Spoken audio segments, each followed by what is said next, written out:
Hello, the Pioneer viewers. We are back with a new report from a new day. We continue to analyze the developments in the Russia-Ukraine war. As a matter of fact, there were quite critical developments on the front line today. But first, I would like to ask a question. If Russia wins the ongoing war, what will happen in the future of the world? I will try to evaluate your answers to this question in the following videos. Critical and fateful battles on the Kherson front line continue. Ukrainian troops are expanding the front line day by day. Russian troops are almost bankrupt. Some local sources claim that Russian troops have started preparations for withdrawal. However, we need visual confirmation to say this clearly. So what is the latest situation on the front line? Let's take a look at the developments together. As the Pioneer team, we continue to bring you developments regarding the Russia-Ukraine war. Don't forget to subscribe to our channel and turn on notifications so as not to miss our daily map reports and reports on the agenda. You can also support me and my team by using the super thanks button below the video. Let's start if you're ready. The Pioneer reports. Let's start by looking at the latest developments on the Kherson front line. As you know, we often mention this front line both in our map reports and reports on the agenda. In fact, in recent days, almost 60% of the fighting has shifted on this area. The region was quite inactive during the summer offensive of the Ukrainian army. However, after the end of the summer offensive, the fighting on the Kherson front line has gained great momentum. The following possibility comes to mind here. The Ukrainian army's attacks on the main front line have worn out the Russian troops. Therefore, the Russian army shifted Russian troops in already quiet Kherson region to regain such as Zaporizhia, Wohldar, and Bakhmut. The Ukrainian army was aware of this from the very beginning. Several experts have already publicized their opinion on this issue. With the emergence of the reports on the failure of the Ukrainian army's summer offensive, there was a complacency on the Russian side. Ukraine took this opportunity to take Russian troops on the Kherson front line by surprise. We can say that the Ukrainian summer offensive was behind today's Ukrainian advance.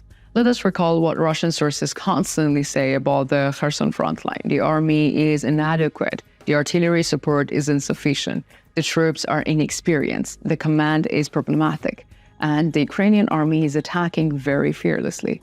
From this point of view, we can say that the allegations that Russian troops were transferred from the Kherson front line to other front are likely to be true. From this point of view, we can believe that the Ukrainian army has a strategy is increasing.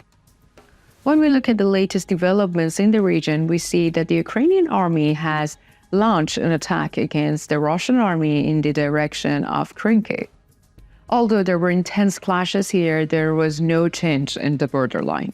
Russian troops, on the other hand, are making an intensive effort to expel the Ukrainian army from the captured positions. According to the latest reports, there is an intense attacks on the positions of the Ukrainian army. There are positions of the Ukrainian army in all the gray areas you can see on the map. But the region is not completely under the control of the Ukrainian army. There are intense attacks by the Russian army in this region. However, these attacks are still not enough to repel Ukrainian positions. Let's talk about artillery activities in the region. According to the latest reports, Russian artillery units targeted Ukrainian positions in Sofiivka, Karmishani, and the regional center Antoniivka and Taiganika. On the other hand, artillery units of the Ukrainian armed forces responded by hitting positions of the Russian armed forces in Alyoshki, Poima, Peshanovka, and Podepsepnoe, Khersonka, and Deploryani.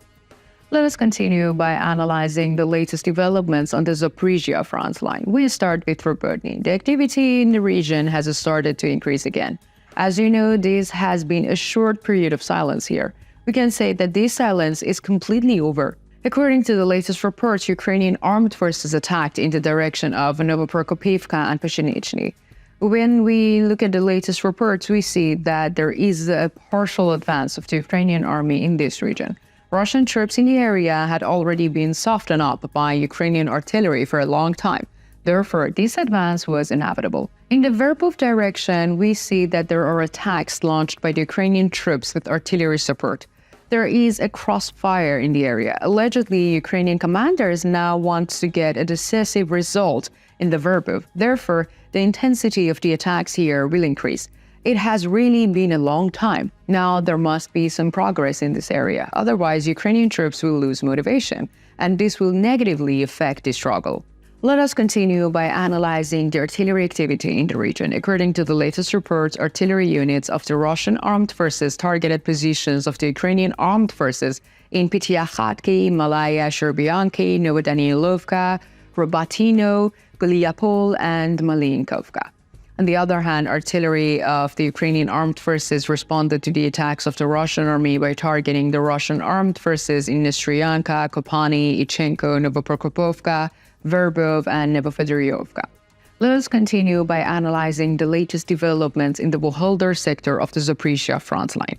First, let's look at the area on the map. Yes, as you know, there is a ledge where the Ukrainian army has entered the Russian positions. The dominance on this ledge is absolute. Russian troops are making an intense effort to expel Ukrainian troops from this ledge. According to the latest reports, Russian troops have launched a furious offensive in both Yorkhain and Stromayorsk direction. However, these attacks have not brought any gains into the Russian army. There is intensive artillery activity in the region. According to the latest reports, Russian artillery units targeted Ukrainian positions in Belgorodnoye, Yorkhain, Zolotoynivka, and Pechenivtovka, Vuhledar, and Vydyodnoye. In turn, Ukrainian artillery units targeted Russian armed forces positions in Zavidny Bazhania and Zheletnia, Stromylinka, Novodonetskoy, Novomyrodskoy, and Pavlovka. We continue by analyzing the latest developments on the Donetsk front line. There are quite intense attacks by the Russian army in the region. The Russian Air Force is striking Ukrainian positions quite violently. However, these attacks are not enough for the Russian infantry units to advance. Ukrainian defense fortifications are still resisting. Ukrainian positions near Novomykhailovka and Mariinka, near Pervomaiskoye, Severnoye, and Stepnoye were targeted by the Russian armed forces. Russian forces also attacked the town center of the Avdiivka, the eastern, northern, and southern direction. However, Russian forces did not achieve any gains of these any areas. And what do you think? Do you think the scope of the Ukrainian attacks on the Kherson front line will expand? Do you consider the Ukrainian advance in the region to be sufficient? What is your opinion on the gap in the positions of the Russian forces? What's your opinion about the Russian offensive on the Donetsk front line? Let me know in the comments. I read and care about all your comments.